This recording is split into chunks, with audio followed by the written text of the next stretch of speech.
Oi, gente, boa noite. Hoje estamos aqui reunidas para mais um round da Tele da Unirádio.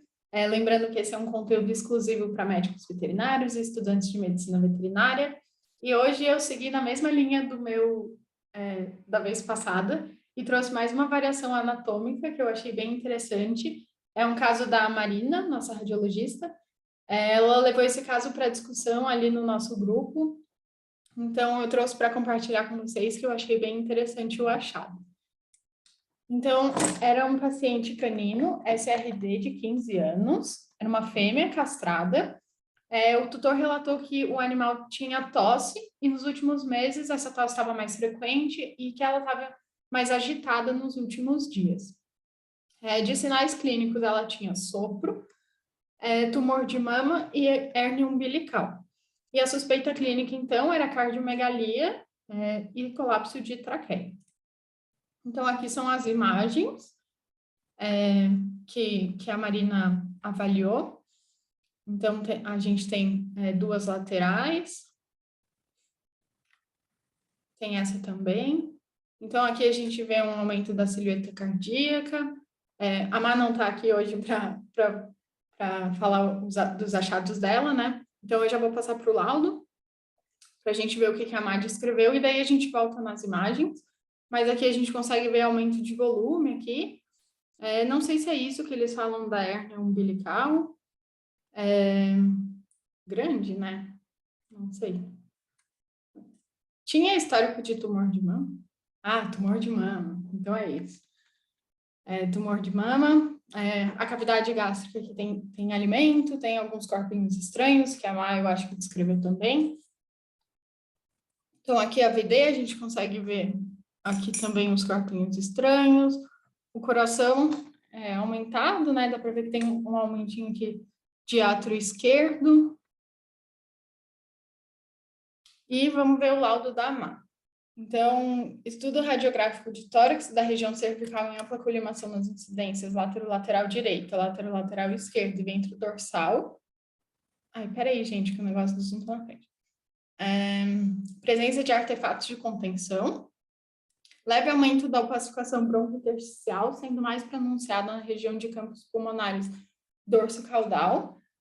Eu já vou... A única coisa do laudo da Má, assim, que me veio na cabeça foi do Tiago falando do uso do leve, que a gente pode evitar usar esse termo, mas porque o leve é o contrário do pesado, né? Então, o Tiago sempre fala isso e foi a única coisa que me veio à cabeça, assim. Não que esteja errado, né? É só um jeito de descrever, mas é uma observação que o professor Tiago sempre faz. Então, a Má descreveu também o aumento do eixo longo da silhueta cardíaca, em correspondência às câmaras cardíacas esquerda, com abaulamento pronunciado na região do átrio esquerdo, silhueta cardíaca medindo cerca de 11,5 vértebras pelo metro do VHS.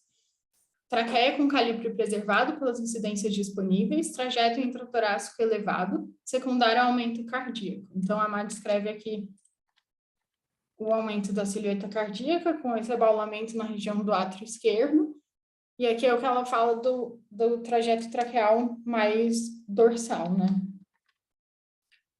Vasos pulmonares com calibre e trajeto preservados, espaço pleural e mediastinal preservados, presença de imagem tubular e de radiopacidade gasosa ventral a traqueia intratorácica nas incidências laterais esquerda, a qual é compatível com conteúdo gasoso em esôfago redundante, variação da normalidade. Então, foi por isso que eu escolhi esse caso, por causa dessa área aqui, que chamou a atenção da Má. Aí eu vi que ela discutiu com a Marília. Muitas más. Muitas más na tele. Sobre essa região, até tem um caso bem igualzinho, né, na comunidade da RPO, que uma aluna postou há um tempo atrás. Bem legal, né? A imagem bem igualzinha, assim. Eu nunca tinha visto, ou se eu já peguei, eu não reparei. Então, eu achei bem interessante. Então, só para a gente terminar aqui o laudo da Má, as cruras e cúpula diafragmáticas íntegras, a silhueta hepática ultrapassando os limites do gradil costal, com as margens arredondadas. Isso eu achei interessante da Má colocar dessa forma, porque até o professor Lacreta costuma falar disso nas mentorias, que a gente tem que observar bem as margens do fígado, porque às vezes ela dependendo da conformação do paciente, ela pode ultrapassar ali o gradil costal, mas se a gente vê que os bordos estão afilados, ele não fala em hepatomegalia. Então, aqui dá para ver bem que está com as margens mais arredondadas, né? Então, isso sugere hepatomegalia. É uma coisa que o professor Lacreta gosta de chamar a atenção, porque, pelo menos eu tinha muita mania de ver o fígado para fora dali, eu já falava, isso é hepatomegalia, hepatomegalia. E não prestava tanta atenção nas margens. Terceiro par de costelas rudimentares e presença de pequenas imagens lineares e de radiopacidade mineral em permeio ao conteúdo alimentar na cavidade gástrica, que são aqueles corpinhos estranhos. Eu achei bem completo o laudo da Má. Acho que eu não mudaria nada, né? Achei bem bom a forma com que ela descreveu. Então, ela fala, na impressão, ela fala ali do aumento da silhueta cardíaca, né? Indicando cardiopatia esquerda e sugerindo o eco para complementar a avaliação cardíaca. Aí ela fala da opacificação pulmonar branda, mas que não é possível descartar a bronquite. E que, apesar da ausência das alterações radiográficas sugestivas de colapso traqueal, a afecção não pode ser descartada pelo método. Isso a gente sempre costuma colocar nos nossos laudos. Isso é uma frase aqui da impressão que a nossa equipe usa bastante, né? Porque a gente tem que lembrar que não é porque não aparece o colapso ali na radiografia que a gente pode descartar, né? Porque ela tem esse caráter dinâmico. Então, a Má sugeriu aqui as projeções laterais isoladas de tórax e região cervical nas diferentes fases do ciclo respiratório. Então, inspiração, expiração e, se possível, pegar no momento da tosse também, para tentar pegar na imagem o momento do colapso. E ainda fluoroscopia ou traqueoscopia para complementar a avaliação da traqueia. E que a hepatomegalia é inespecífica e que ela sugerindo com correlação com o exame de ultrassom. Então, esse foi o laudo da Má.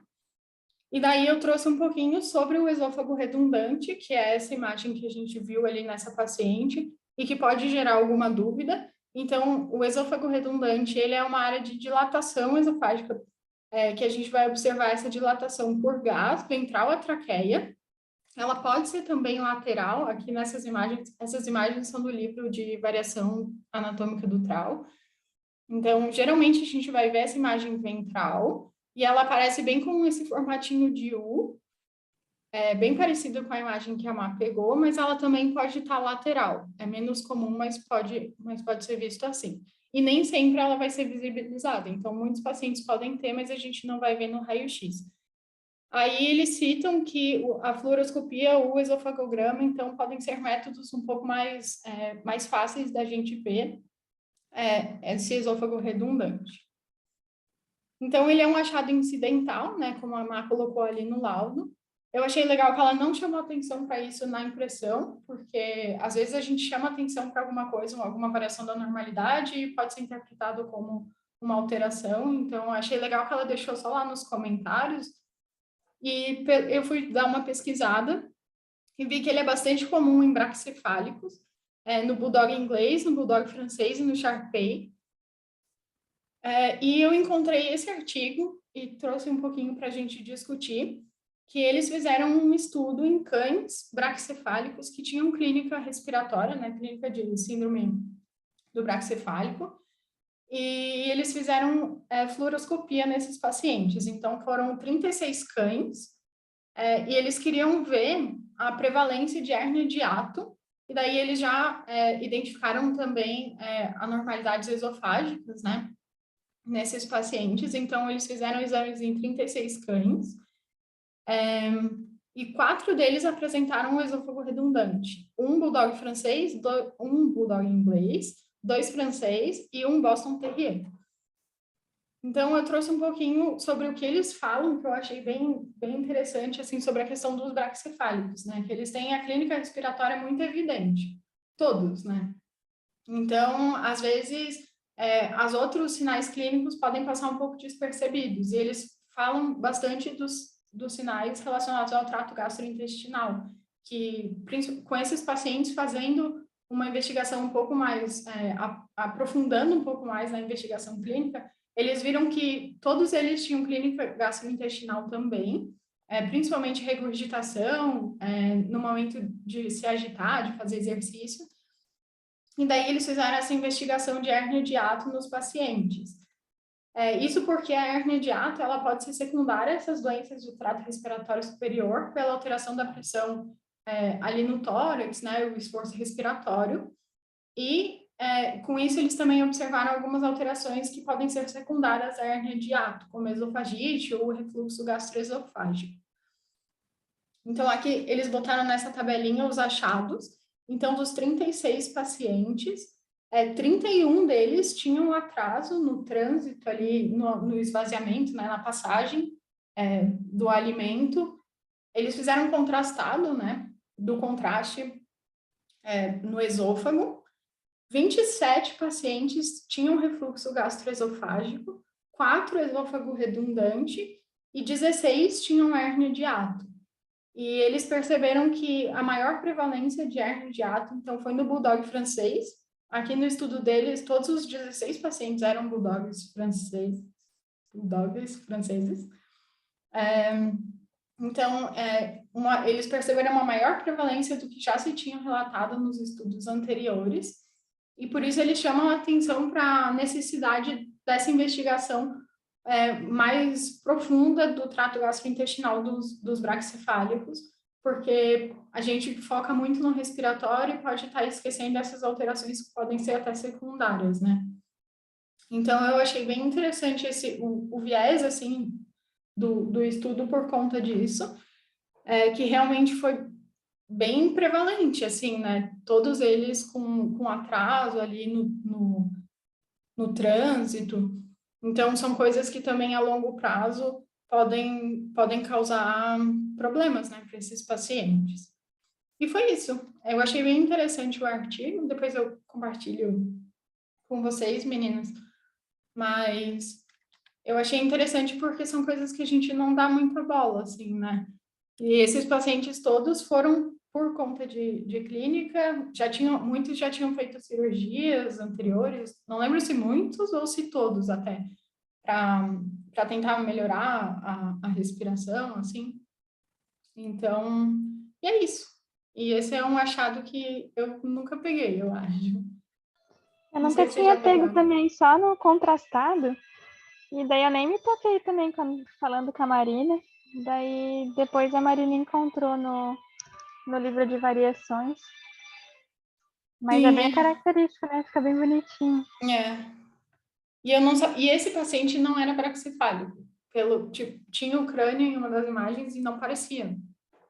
Então, E é ele interessante fugindo esse da regra. artigo porque a gente vê até umas hérnias de hiato, assim, como um achado, né? O exame era para outra coisa nesses braquicefálicos e aparece uma hérnia de hiato. E já teve até caso que o clínico perguntou, né? Mas ele nem tem nada de sinal, né? Como que tem isso aí? Porque como ela Interessante. desliza também, né? É, bem interessante. Daí E eles acabam... até porque a tosse, né? Essas doenças esofágicas também cursam com essa tosse, então Tudo se confunde, né? foi muito legal isso. Eu até discuti alguns anos atrás com a Marília essa questão do refluxo, né? Não sei se você lembra, mas que é uma coisa que me incomoda bastante, a ver esse conteúdo fluido no esôfago caudal. E é bom ver um artigo assim trazendo tanta informação bacana, né? Será que essa questão do esôfago redundante é aquela saculação esofágica? Seriam sinônimos, assim? Eu acho que sim. É, pelo que eu entendi, que eu tava vendo com a Marina aquele dia, era. Ah, tá. Eu acho que sim. Mas eu também, tipo, O divertículo, né? Então, daí eu fiquei pensando se era só uma alteração do trajeto ou acaba sendo outra enfermidade por alteração de parede, enfim. É uma boa pergunta. É uma boa pergunta, Geraram. mas eu acho que é mais do Porque é bem nessa trajeto. regiãozinha ali, né? Porque é bem nessa região também quando acontece alguma especulação ou E é bem esse formato, né? É bem o... É, então, eu peguei um trânsito recente que pediram suporte na tele e ficou nessa região, mais ou menos, um pouco de contraste por mais tempo. E aí eu falei, ixi, ixi, agora eu vou falar pra ele, viu? Pode ser mais outra coisa. Porque se fica gás, a probabilidade de ficar alguma coisa líquida retida também pode acontecer, né? Até eles falam disso no artigo, da questão do contraste. Que é normal ele reter contraste, mas que o normal do esôfago redundante é ele reter contraste, mas nos estudos posteriores ele já ter passado. Então, eu acho que ele retém, mas não retém muito tempo também. Sim, só um atraso, né? Era exatamente isso que estava acontecendo naquele caso. Daí até eles falam da fluoroscopia como método, pelo menos para humanos, ele é bastante utilizado, segundo o artigo, mais do que a endoscopia, porque a endoscopia tem um pouco de dificuldade de ver a hérnia de hiato, de identificar, mais fácil de perder. Então, eles indicam a fluoroscopia, apesar da radiação, né? Tipo, a endoscopia tem a vantagem de não ter a radiação, mas é mais fácil de perder o diagnóstico de hérnia de hiato. Então, eles trazem como um método, o melhor método, assim, né? E acho que é isso, gente. Gente, que surtada Bem eu, legal, né? Gi. Bem legal, Gi. Bem bacana. E é isso. E outra coisa que eu esqueci de falar é que eles até falam da idade dos pacientes, né? Então, por exemplo, do atraso do trânsito ali, da passagem, eles falam que em pacientes jovens pode ser por imaturidade do esôfago. Então, aqui na tabela, até tem uns pacientes de menos de 12 meses, né? Pacientes mais novinhos, com atraso, mas também tem pacientes mais velhos. Então, eles trazem isso como uma possibilidade, mas isso não caberia para esses pacientes